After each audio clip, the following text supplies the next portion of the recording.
Yo, what's up? It's your boy Convo. I'm Jaleesa. And welcome back to another episode of We Need to Talk.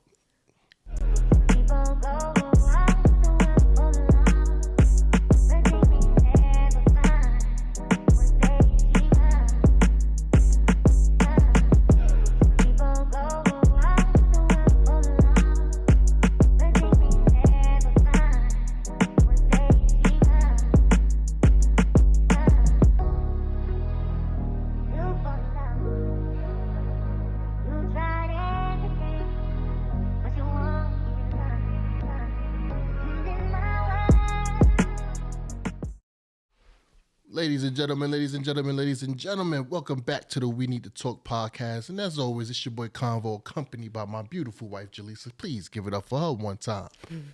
For the one time. Thank you, baby. Give it up for yourself. Oh, man, give it up for me in the building out here, man. You know what I'm saying? One time for the one time right quick. Hey, guys, it's no secret. You know what I'm saying? Y'all see the thumbnail.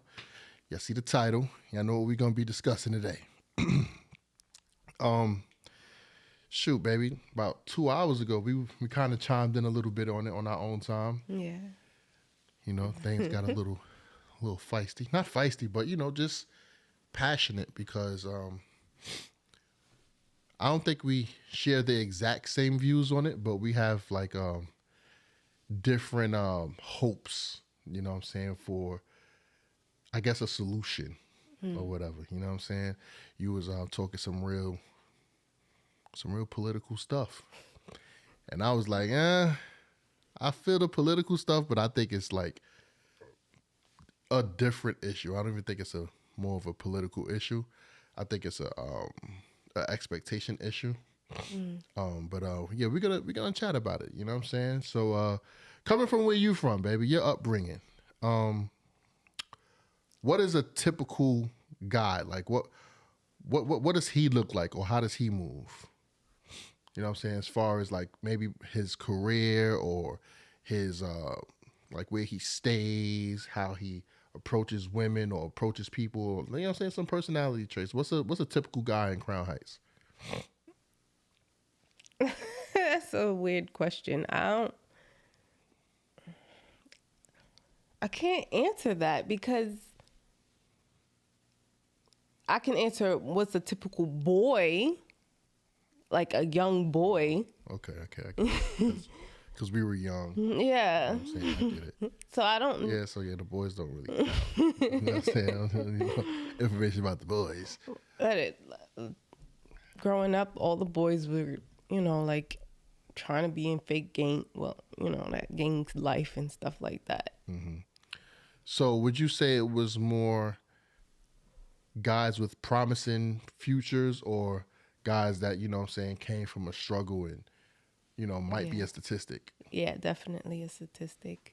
Okay. Mm-hmm. Okay, and I can say that, you know what I'm saying, for the neighborhoods that I grew up in myself, that most of the guys that I know, you know what I'm saying, either they already are a statistic or, you know what I'm saying, they had a lot of those traits that say, yo, man, if you keep living like this, man, you're going to be either dead or in jail, you know what I'm saying? So the norm from what I seen growing up was pretty mediocre people. You know what I'm saying? Mediocre to lower than average people. Mm-hmm. Growing up in Brooklyn, New York, that was like the typical person you met. Everybody was struggling, you know what I'm saying? Everybody was trying to do their own thing, hustling, getting at how they live, you know what I'm saying? Girls, whatever, you know what I'm saying? So when I see a guy that's getting it out of the mud, I kind of have an understanding of his mindset and some of his struggles. You understand what I'm saying? Because I grew up in the same struggle, you know? Even though I made different life decisions, right? Which plays a lot into character, like, you know what I'm saying, you said or whatever. But I do not sympathize, but I do understand certain, you know what I'm saying, predicaments that, you know what I'm saying, especially young black men are put in, and, you know what I'm saying, coming from the urban communities and stuff like that. So when I hear things like what, you know, the young lady Ebony Williams you know what I'm saying, said about, you know, the bus drivers. If y'all don't know, you know, what bus driver thing we're talking about, I have the clips and everything. I have a couple clips I want to show. You think we should just show them? Yeah. Just put them on to what's going on? All right, bet. So I'll get right to it then. Today's sidebar starts with a note of gratitude.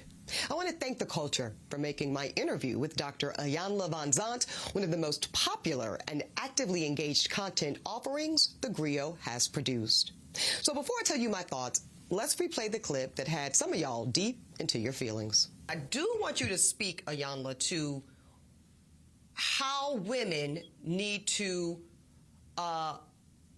position ourselves so that we can be in our divinity, so we can have our crowns right, how we can create and not build, when some of us, quite frankly, feel that the men that are available to us, and I'm talking about across the color spectrum, across the age spectrum, trust me, I've done them all, they are not positioned to protect nor provide because of some of the statistics we just talked about. They're not earning the incomes. They're not having the resources, and some of them are not even showing up in the leadership. Would you date a bus driver? Would you date if a bus he owns driver? the bus? If he owns it. If he owns the bus. See, that's a problem. That's a problem. Now let's address the response to the interview and what some of y'all are calling a backlash. So let me be clear. First, I am a professional disruptor. So backlash is my business. And I will always take it on the chin for the sake of advancing the work, conversation, or movement. So know that I am completely unfazed by the onslaught of nasty comments, wishing me a sad, lonely, bitter existence until my untimely death. Now, that is some weird energy to be wishing onto a black woman, especially one who has dedicated her life to the liberation of black folk. But, you know, whatever, I guess, go off. See, I wanted to talk about how do we close the gap between black women who do show up in a so-called masculine posture, those of us that are providing and building and protecting due to circumstances that we might feel make us feel that if we don't do it for ourselves, we will have to go without the resources and protections we need to feel safe in this world. But Dr. Iyanla went in a different direction. She asked me a personal question. And y'all know I have been extremely transparent about the fact that my life choices and my chosen lifestyle are far outside of the norm. So when I said that I would date the bus owner, a lot of y'all heard something different. Some of you heard the following. Bus drivers are whack. Facts. Bus drivers are broke. Facts. Oh, and I'm too good for a bus driver. Facts. The only thing is, y'all made that part up. No. See, I said what I said. But then some of y'all started talking about salaries and hourly wages, pensions and benefits. And that's wild because I was never talking about money at all. I was talking about black ownership. But some of y'all made it about money.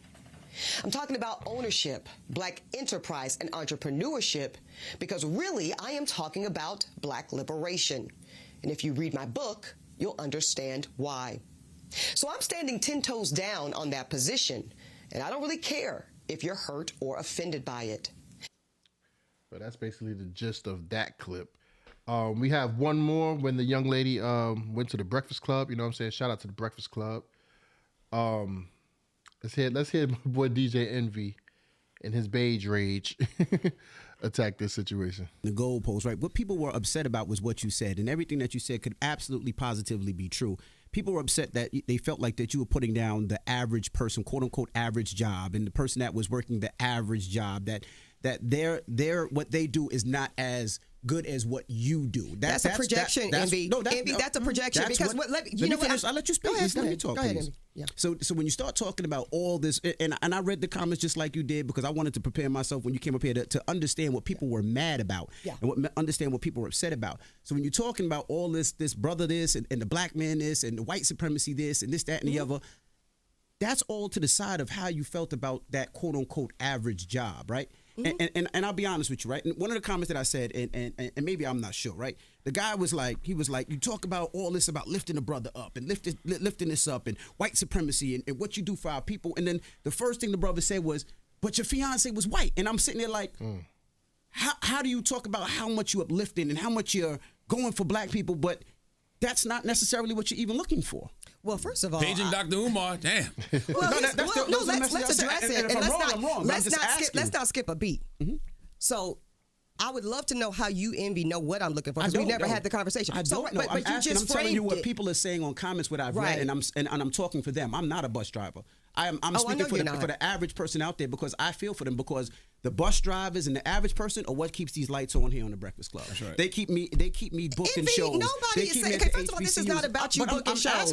I'm just telling you how I feel. So when you shit on the people that ride with me, Envy, you're dead ass wrong for framing it as me shitting on them. You don't think it was shitting on them? I know it. First of all, I know it wasn't. I think what you're saying right now is irresponsible. I think what you're saying is irresponsible. Do you listen to the calls, how people feel? I think what you are framing right now in this moment is highly irresponsible. Because if you listen, I'm going to tell you. Because if you were to listen to all of the full Yana interview, the full sidebar, the full episode of Holding Court, nowhere in any of that commentary did I say a cross or negative word about the working class of Black America, of America broadly, or Black men. I'm going to get to the why was my fiance. Envy, let me finish this statement. Do you know what people feel? I'm going to get to. Just because you didn't mean to hurt somebody, just because you didn't mean to affect somebody, doesn't mean you didn't hurt a community. I can say anything about somebody and be like, I didn't mean to hurt you, but if you hurt people, you hurt people. If people feel a way about you, they feel a way about you, because those people that you talked about are the people that buy your books, that listen to this show, and they're hurt. Ebony, what about words like average, mediocrity, typical, and the bigotry of low expectations? I think those are the words that hurt the working class. You can sit here and say, no, I didn't hurt nobody. You hurt people out there that buy your books and follow you and support you. You asked me to be quiet. Y'all, please. Y'all asked me to be quiet. I listened to your full statement. I understand you have a feeling about it. I let you talk for 22 minutes, and I just spoke for 60 seconds. She is here to talk to him. I know, but I just spoke for 60 seconds. We got ours off already. All right, guys. So you got the gist of the arguments and the standpoints, you know what I'm saying, of both parties. You know, you got a beige man. That's my guy Envy right there, man. You got the culprit, Miss Ebony Williams, man. But we're going to chat more on it. We're just going to holler at the chat right quick. Blockbuster, we see you in the building. We see you in the building. My boy Malcolm Toby, we see you in the building, bro. We see you in the building. So I'm going to get to a couple of these chats. Initially, I understand what she was saying. I even agree with her beginning statement. When Dr. Van Zant asked her question, that's when the conversation turned. She tried to clean it up and change her response, but she meant what she said. That's a fact. I definitely agree with that as well. Tobe, you got a great point. She said what she said, and she's standing on it. But right now, I think she's in a position to where she has to kind of, recant a little bit, you know what I'm saying, and try to give an excuse of why it came out so harsh. And I'm not one to sympathize with people that because something sounds harsh. Man, fuck how it sounds. What is the message? Her message is she would date a bus driver owner. But why not a bus driver? Because that's not her preference. That's crazy. Your preference is occupation or status in your occupation? Yeah, I guess for her, yeah. That's wild. That's wild. She's supposed to be an advocate for Black people. Mm-hmm. Now, if you have, Black women that's following you, if you're training them to be like, yo, don't date your average man, your hard worker and your 9-to-5er. Get you the highest level guy. That's not good advice to give to an audience of people that follows your word more or less. You know what I'm saying? Okay, yeah, I see what you're saying, but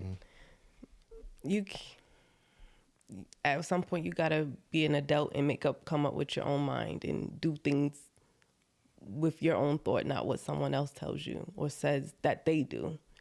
You have to take into account yourself, and you can't follow what people say if it doesn't work out for you. That sounds awesome on paper, but we have influencers. We have, our heroes, our musical artists, our actors and actresses that in some type of way we do follow their lead or their word or their opinion. You know what I'm saying? And we do that. Mm-hmm. And as an influencer, as a personality, you have to be very careful with how you say things. You know what I'm saying? You have to be what they call it, media trained. You know what I'm saying? There's certain ways, or there's certain things you just can't say if you don't mean it. My thing with her, I think that everything she says, she meant. Yeah. You know what I'm saying? But she's doubled down, 10 toes down. Yeah. She 10 toes with it. She's 10 toes with it. But what I don't agree with is, like DJ Envy said, most of the people that's buying her book is the average person. It's not rich black guys that's out there. They don't need no help. They don't need inspiration. Any guys are buying her book, but yeah. You know, okay, or the women. You know what I'm saying? Average women. You know? Either way you put it, the people that's tuning into her content is not going to be majorly the rich people. Yeah, like come on. They already have it. They got it already. What the fuck they need your advice for? You know what I'm saying? So with that being said, I feel like it's not healthy at all for you to tell our median woman to not date her medium man, or to be discouraged. You know what I'm saying? To discourage women when it comes to dating a medium man, a guy with a regular job. I see there's nothing wrong with a bus driver. If that dude's a great father, a great husband, you know what I'm saying? He cares about you. He loves you. Those are the values that these women should be looking for in a freaking relationship. Yeah. She seems like one of those women that were based solely off of status and occupation and finances. Those seem like the three things that she would consider first before she even considers a man's value as a man. You know what I'm saying? And who he is as a person. And that's why I think a lot of females are losing in this dating game.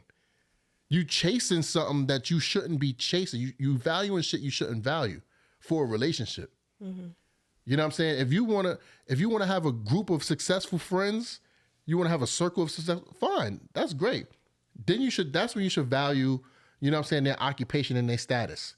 You know what I'm saying? But when you're talking about love and building a family, your son asks you, well, mommy, what did you like about daddy? Well, shoot, he owned a bus. That's the first thing. He owned a bus company. That got my eye at first. Nah. That shit sounds superficial as hell. Because then what happens when I lose that company? I lose you too? I lose you too? Most likely. Like, that's crazy. But that's wild, though. You know what I'm saying? For her to spew that out to the people that supports her and made her, you know what I'm saying, who she is today. I don't think she didn't ever say you guys need to not date regular men. She said she won't. So for people to turn it around and say, oh, she said she specifically asked her, would she, not should women date regular men or men that's in a regular job. She asked her personal preference. And there's a lot of back and forth now about everybody saying, well, my preference is this, and you shouldn't bash me for my preference, but then yet you bash other people for their preference. No, but your preference is just... How she said it came off harsh to people. It did. But she's talking about herself. You can't take somebody's personal experience and make it your own. But that's what I'm saying. This is the misconception that a lot of females have when it comes to this internet and this podcast and shit. The reason why we doing this is so that people could hear us and get motivated, or, you know what I'm saying, possibly follow some of our direction or some of our advice. She knows that she's on that type of platform as well.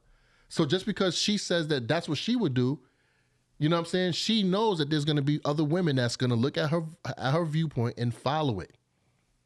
That's what's dangerous about having a platform opposed to her coming over to the house and we talk about it just us two or us three. Yeah. But when you got millions of people watching and you telling them, oh, this is, you know how many girls might think she's mad beautiful and want to be just like her? That could be a thing, yeah. You know what's crazy is she has this whole book out. Nobody talks about what's in that book. Bet on Black? Nobody's speaking about the positive things in the book. They want to run right to the negative, the one negative thing she says, and run with it. Where was all of this when she put out that book? This is a positive book. Where was all of this exposure and talk about, and like, why is it always...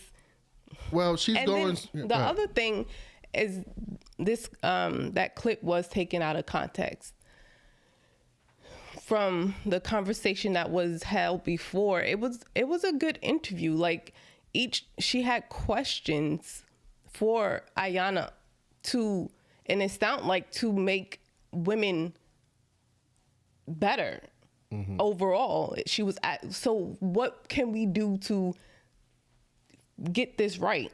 Right. And then they just took that one clip and that shit was chopped and screwed it. that shit was clickbait, but it's raised a pretty good conversation. It was clickbait. And then the other thing, her tone of voice in that interview it wasn't like a negative tone of voice. She actually sounded like she was really trying to get some information and learn something. Yeah, she was. This follow-up in that last one that you did with the Breakfast Club. No. When she responded, it was kind of, that was just really arrogant. Yeah, I didn't like that. And that really put out how she really feels. Like, yo, so what? So what, bro? But in the interview, she did state, in other parts of that Breakfast Club interview, this is the good part about how she feels about everything. She said that she knows that, if you have potential and you're just being stagnant, that's what makes you unacceptable. But if being a bus driver and not being able to own, being a bus driver is the peak of your potential, then you're good money or whatever. You know what I'm saying? So her thing is, don't be stagnant, which is a great point. I agree with that tenfold. Don't be stagnant. If you can do better, be better. But don't just get somewhere and you could get to that next level, but you're comfortable here. You know what I'm saying? And you just stay there. You know what I'm saying? So she's trying to empower, especially the black men, to be the leaders that we are supposed to be. If we have it in us to go ahead and step up to the plate. That's what she's... And I think the majority of guys do. I really think that you guys have that in you. You really do. It's just something is blocking you guys from reaching your full potential. And we need to poke in on that. Unblock whatever it is. Yeah. That mindset of I can't be this, because you can. And that's the thing. I don't think that, black guys have the mindset of I can't be this. I think we are the biggest dreamers and we do innovate a lot of stuff. It's just that we don't have the knowledge on how to take shit to the next level. I know a few black men, entrepreneurs, that had to figure it out themselves. They had no, their family, just worked regular 9-to-5 jobs. They have no idea what entrepreneurship life is like. Mm-hmm. So they had to figure this shit out by themselves. They can't go to no successful dude that asks, yo, what's the steps? Mm-hmm. You know what I'm saying? They be dead ass with them. They got these little bullshit seminars out here on the internet that just all they say on these seminars is keep working. Mm-hmm. Duh, nigga, what else? There's something else to it to break that ice. What are those steps? And they're not giving us that source. So we're left to be put in position to figure this shit out. And the thing is, figuring out takes time. It takes time. And unfortunately, with that time that we spend figuring shit out, we lose our women. Because our women starts to lose faith in us because shit is starting to take too long for them. Because of course, women do have a biological clock. You know what I'm saying? They may want a baby with a super successful man, but they sitting here waiting for your ass to get successful. Her eggs drying up and shit. You know what I'm saying? She could have been with a fucking ball already. You know what I'm saying? That already done figured it out, or you know what I'm saying, been put in position. So now she like, man, fuck this dude I'm with. Now I gotta get somebody that's already established. That's why I always say women don't build, they move in. You know what I'm saying? And there's nothing wrong with it. That's just y'all nature. You guys have a time clock. Women kind of depreciate as time goes on physically, and men in a way appreciate as time goes on physically. You know what I'm saying? Sex drive usually goes up and shit like that, this, that, and the third. Then we hit that wall when we need that good blue chew or that Viagra, nigga. You know what I'm saying? But that take a little bit of time. But we can understand why it's a rush for you guys. But unfortunately for black men, we are put in position to where we can't just get that shit quick like that. We got to figure this shit out. And that's why I see a lot of men on the internet, that's what they're doing. They're figuring shit out. You know what I'm saying? So, hey man, look, I'm proud of anybody that got anything going for themselves. Y'all working towards something. As a man, I understand, you know what I'm saying, the struggle, the stress, man, the pressure. I understand it. I get it, bro. Cliche, keep going. Keep going for the ones that are. So let's talk about the ones that aren't doing it. Where is that accountability for those guys that are in the position to do things but they don't want to? Yeah, those guys are the guys that I use this phrase. It's a really cool phrase. I call those guys pieces of shit. Okay. Yeah, I call those guys pieces of shit because you can do this. You can do it, but you don't want to. Why do you think that? Some guys just don't want to get better. Some guys are just complacent. Some people, and I think those are the spoiled motherfuckers. I think the biggest hustlers in the world are the people that grew up without shit. People that's been getting handed shit their whole life. Why would I want to work hard? I'm gonna get shit handed to me anyway. Even if it's not the best thing in the world, I'm still gonna get enough to get by. You know, when I used to live in the hood, man, you know what used to blow my mind? Niggas ain't have no jobs. Niggas wasn't making no money. But niggas found a way to ante up some money for some weed. Some roll up and some snacks, bro. Cigarettes and all that. Niggas always found a way To get money. to get some type of money for some bud, bro. Ain't have no job, no type of income. I be like, yo, what the fuck? I know I ain't loan nobody no money. Like, these niggas really getting money to smoke. To smoke their life away. But that's a hustler's mentality. If you could apply that to getting high, bro. You can apply it to life. You could apply that to life and really become something. Right. I know. And that's what we need to focus. Like, I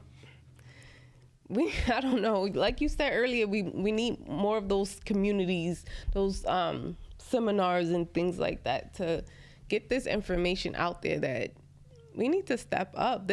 There are things that we can do that some people might not think they can do, but they can. They just don't know. How do you feel about the guys? Because I think it's so amazing.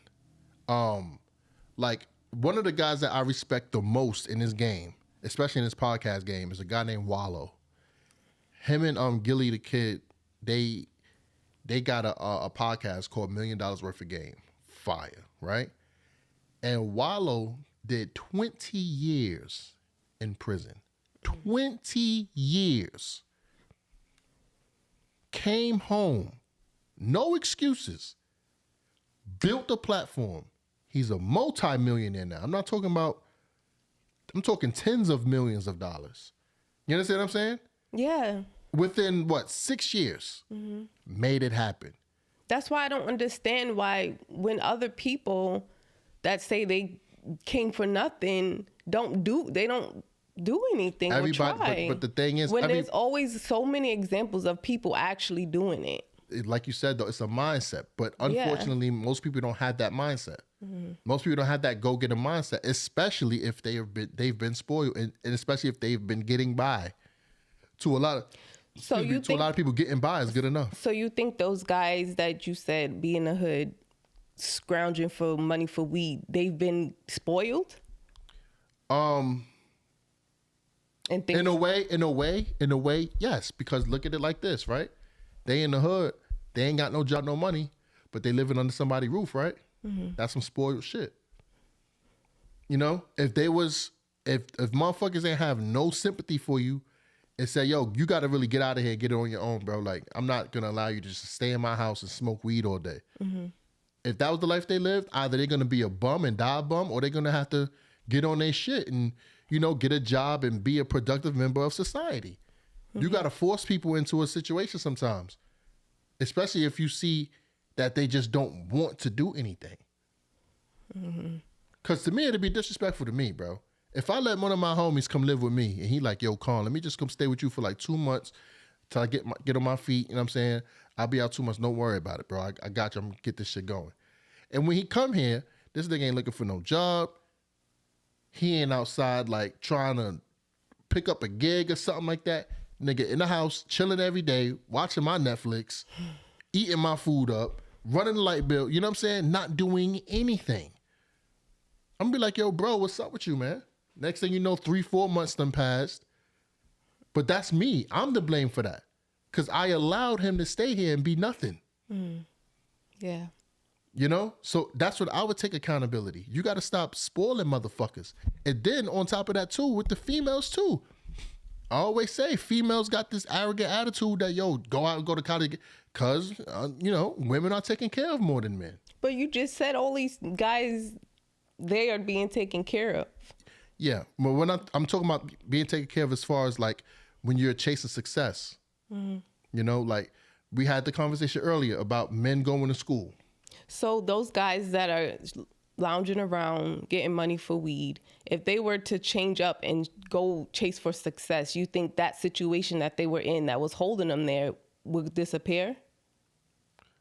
They would disappear from that situation.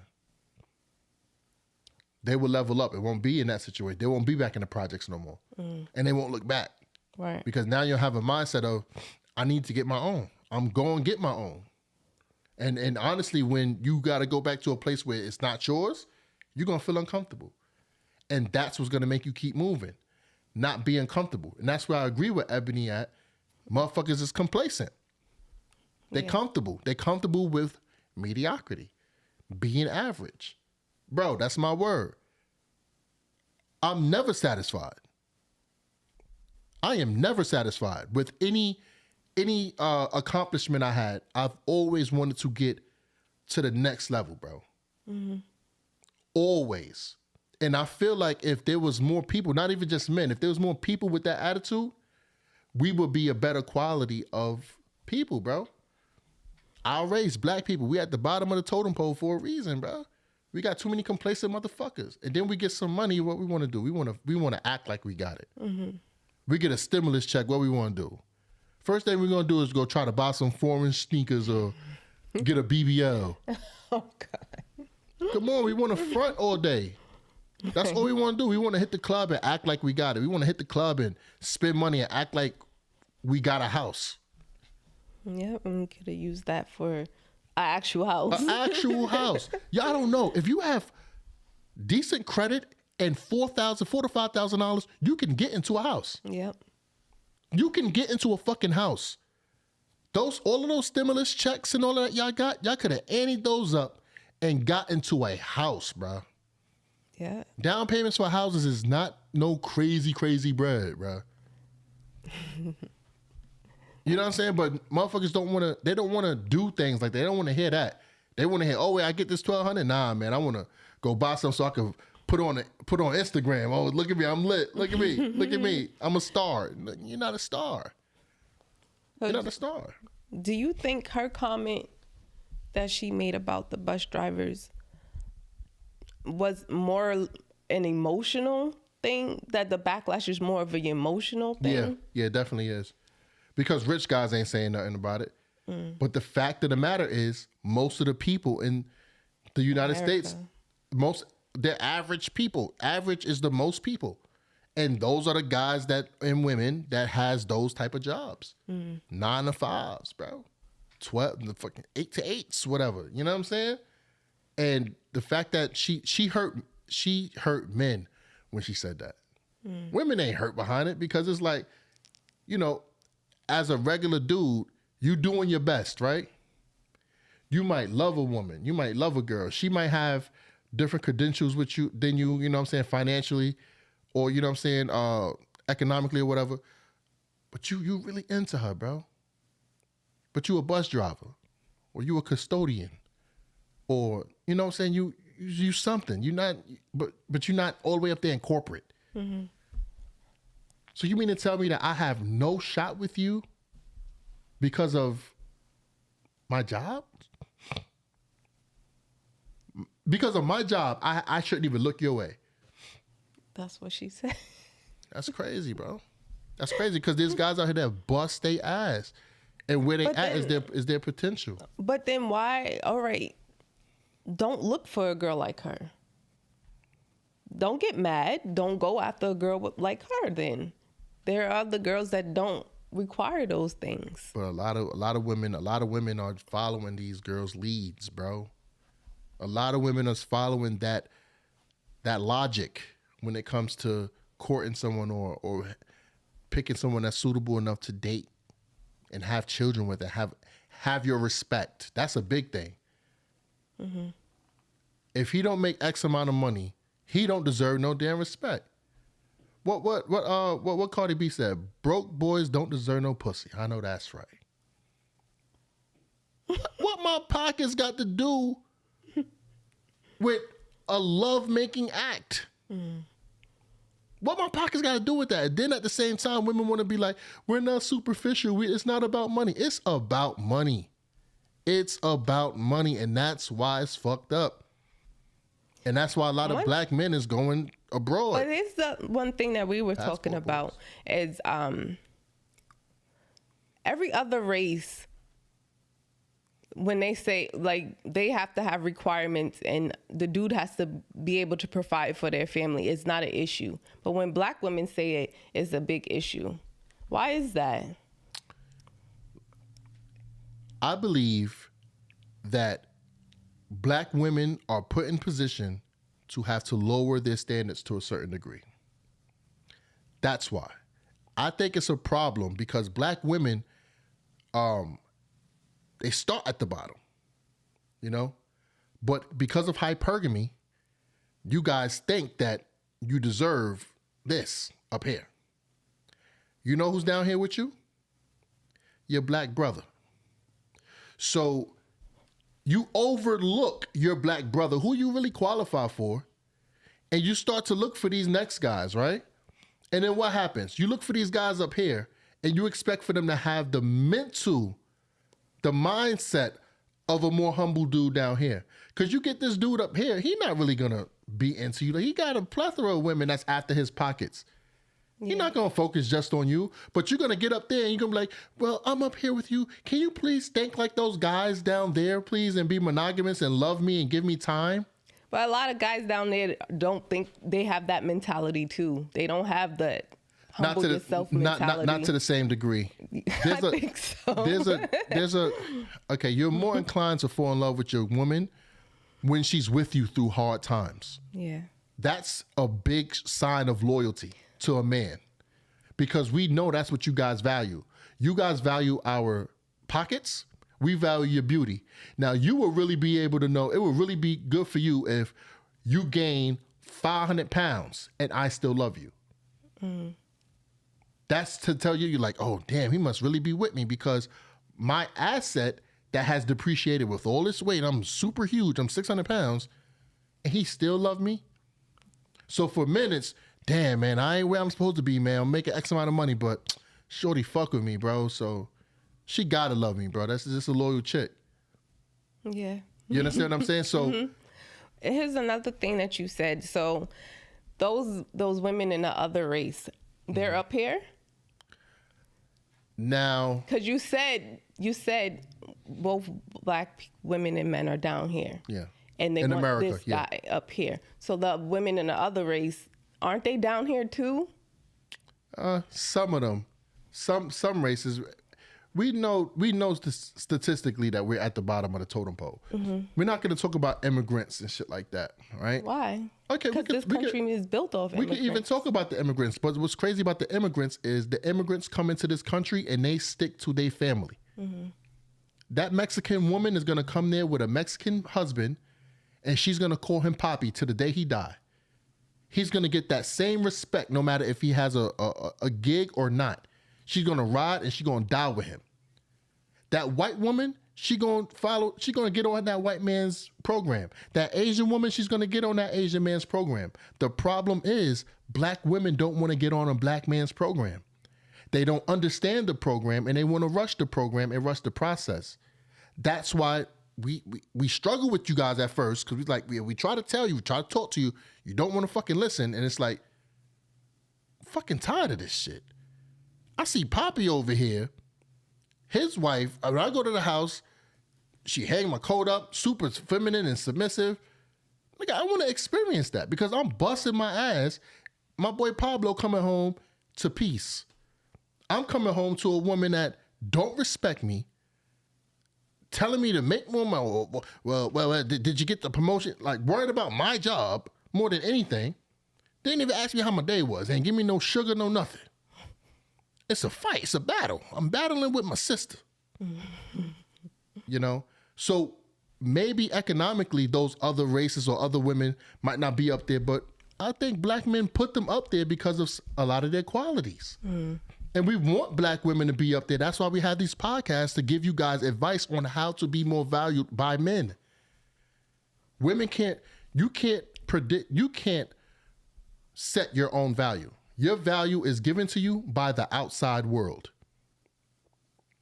I could sit here all day and say, I'm the slimmest, most handsome dude in the world. I could say that all day. But when I step outside and them girls is like, damn, that nigga got a gut. And shit, man, he should have washed his face or some shit like that. You know what I'm saying? They give me my value. So that's the thing. You got to understand that. We might value another race sometimes. I don't do that. I got a beautiful black woman. I love my lady. But what I'm seeing on the internet is a lot of guys are going to other races because it's easy. But when they go to these other races, they got their shit together. They're not going to these other races being regular.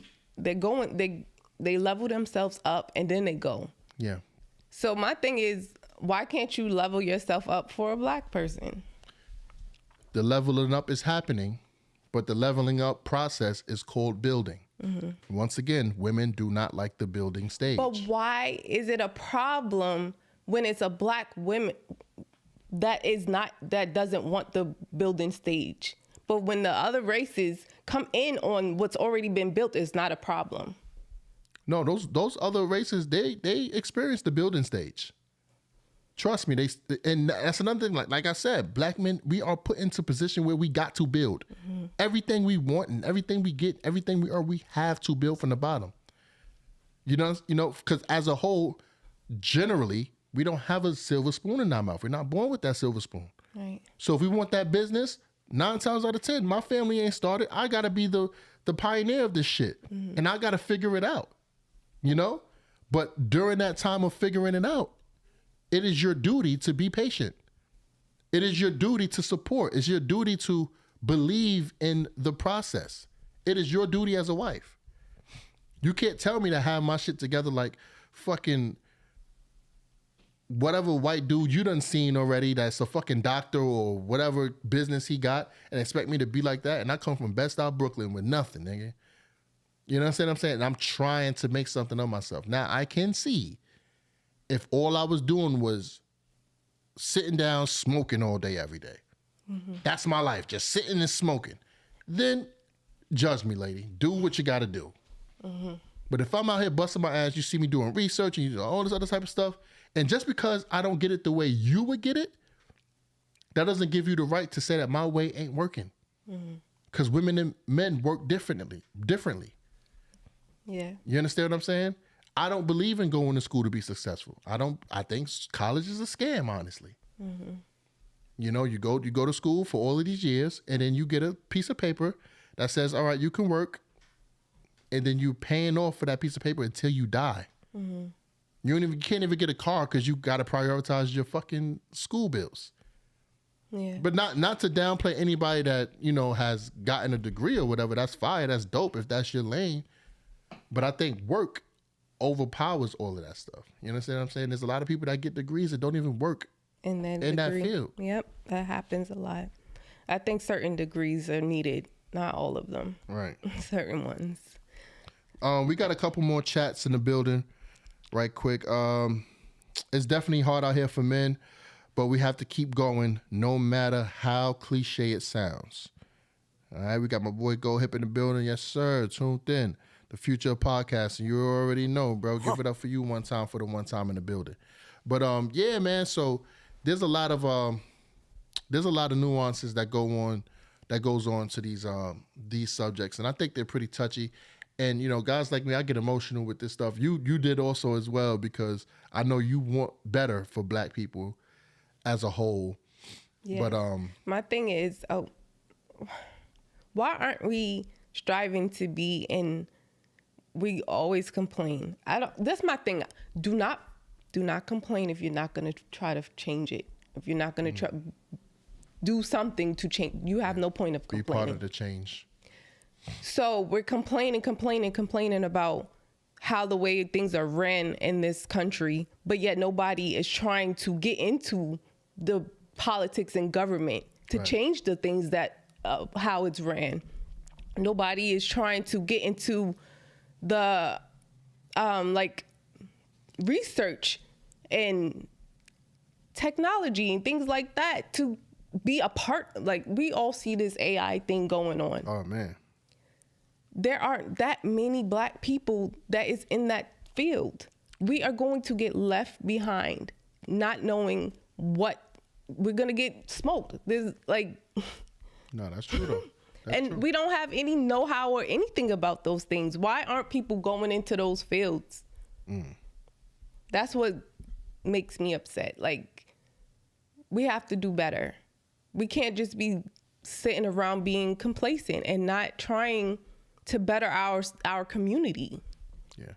Yeah, I agree with that, but we can't put pressure on people that just don't got it in them to do it. Everybody don't got better in them, but the people that do have better in them, yeah, motherfuckers need to step up. But honestly, I think people that has better in them is working towards better. We just don't see it because we don't know their struggle and their journey. You know, mental health is real. You know, a lot of people doubt, especially going out here and figuring shit out. You doubt yourself all the fucking time, and you stop sometimes. Sometimes you stop. Sometimes you take a hiatus. Them hiatuses is needed sometimes, though, because when you start working again, you feel like, oh, this could get done. This could be done. You know, because figuring it out is a very hard task to do because you battle yourself all the time, especially as being content creators. Shit, it kills me. We get one post that got 300,000 views, and I put up another one that shit got 26. It kills me because then now I'm left to figure something out. What the hell happened? What did I do wrong with the one that got 26 views? Did I post at the wrong time? Did I use the wrong hashtags? Is it because I didn't put a title, or what is it? Yeah. And then you constantly going through that roller coaster. Then you get one that hit. Boom. Oh, I did something right. Then you document everything that you did. Oh, I bet at this time I posted this on Instagram, and then at this time I did it on TikTok, and I put these hashtags and da-da-da. And the next thing you know, algorithm changes. Then it's like, you don't even know when it changed. You put another post up. Damn, I just got 100,000 views on this one. I know I'm gonna hit at least 70 on this one. Nigga, this is a good clip. So this clip is better than the last one. You posted 50 views, bro. One comment, no shares, 12 likes. That algorithm thing is crazy. But you know what I'm saying? You could apply that to a whole bunch of other things when it comes to shit, videography, anything. Shit, probably the summertime is hitting. Artists want videos. You shooting videos, you super busy. You understand what I'm saying? Soon as November hit, when it start getting cold, ain't nobody begging your line. Ain't nobody on your Instagram inbox. Nobody's nowhere to be found. Now you got to figure it out. Damn, should I move to a place where the climate is mostly warm? But damn, how do I just do that? How do I just pick up and leave? Damn, I gotta figure that out. And now since you're trying to figure out how to just pick up and leave, you done got sidetracked on fucking videography. Now you're trying to figure out something all the way different. You figure that out, then you get back to videography. Now you done forgot how to set your Ronin up. Because you done took all this time to try to figure this out. You done forgot about your main thing. Well, that could be that hiatus thing you were talking about. Yeah. It's took a step back. We worked some things, figured it out, and then go back to it. But that's where the patience come in at. That's where the patience come in at. When you're put in the position to have to figure shit out, You have to be patient, and the one you're with has to be patient as well, and they have to really, honestly, truly But believe the majority of people are not being entrepreneurs. Oh yeah, for sure. So that doesn't apply to the majority of people. Sure. Guys, get up there and get a fucking job, and not even just guys, ladies too. Y'all want to be out here, whatever. Go get a fucking job. You know what I'm saying? And work for what you want, man. And listen, this is how I feel. If you drink liquor, drink liquor. But if you ain't deserved that shot, do not drink that liquor. You have no reason to be drinking no liquor. You smoke bud, smoke bud. But if you ain't earned that blunt today, do not smoke that bud, bro. You have to earn. Your pleasure. Yeah. Earn that shit. That's probably what Cardi B was saying. What? Oh, but she said broke. Yeah. Earn that shit, man. Stuff is so accessible nowadays. You could just get up and do whatever the fuck you want to do and lay back down. Like, nah, you got to get up and be something, man. And do something with yourself. That's a fact. But let's get it. No, I'm sorry. Go ahead. I think that's kind of what she was trying to say. Right. Probably. Yeah, and I get it. It was. It just sounded bad, so people just took it as, oh, fuck this chick. Like, yeah. You know what I'm saying? But that was the Kevin Samuels effect. Kevin Samuels had nothing but bars for women and men. But because it didn't come off right to you, it ain't right. Then nobody want to mess with you. And mind you, the nigga never raised his voice at anybody. So you can't say, oh, because he's screaming. No, it's just a selection of words. I get what she's saying. I just don't like the fact that she's talking to my sisters. That's the advice she gave to my sisters, and I would be one of those guys that drives buses. I don't see, people have to watch the whole interview. Yes. I don't get that. I feel from the interview, it sounds like she was trying to see where Black women can change at. Yeah. But then it got personal, and she said for her. Right. But the overall video was a thing for women to learn how to be better. That's a fact. Guys, if you want to check out the video, I'm going to put a link to it after this stream goes off so you guys can check out the full interview and get the full context of like what Jaleesa over here is speaking on. But right now, we're going to take a quick commercial break. We'll be right back after these messages. Hey guys, please like, share, subscribe, comment. We love the engagement with you guys. Yeah, for sure. We love to hear from you guys. We do read all of the comments. So please continue to engage with us and get our show out there so that the world can see us. And as well, if you guys would like to be part of the show or have any show topics that you would like for us to talk about, feel free to email us at WNTTmail@gmail.com. We frequently check our emails, so trust me, we will be getting back to you guys. If you guys want to do a remote interview with us, we could do a Zoom call. You've seen us do that on a couple of episodes. We would love to have you guys part of the show. And like I said, thanks for the support. Thanks for your input. Let's get back to the show. Thank you, guys. And welcome back to the We Need to Talk podcast. Guys, for those of you guys that don't know, we are teaming up with the good homie Alan over at the We Need to Talk show. I know we Need to Talk. We Need to Talk also, but we Need to Talk family. Podcast. Yeah, we are the We Need to Talk podcast though. You understand what I'm saying? There is a difference, guys. But we are going to be featured over on his show every Wednesday.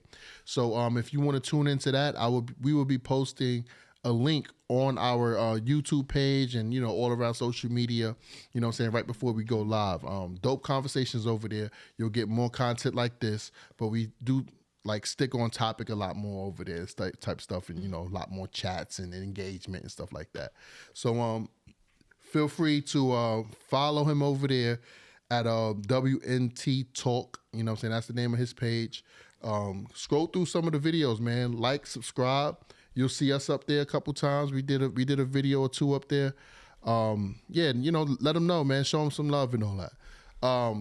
As you guys can see, your boy Convo is in the building one more time for the one time with the flyest drip on the internet. You know what I'm saying? Do you want to look like me? Do you want to look like me? If you do, there is a link down in the description right now, a link tree down there.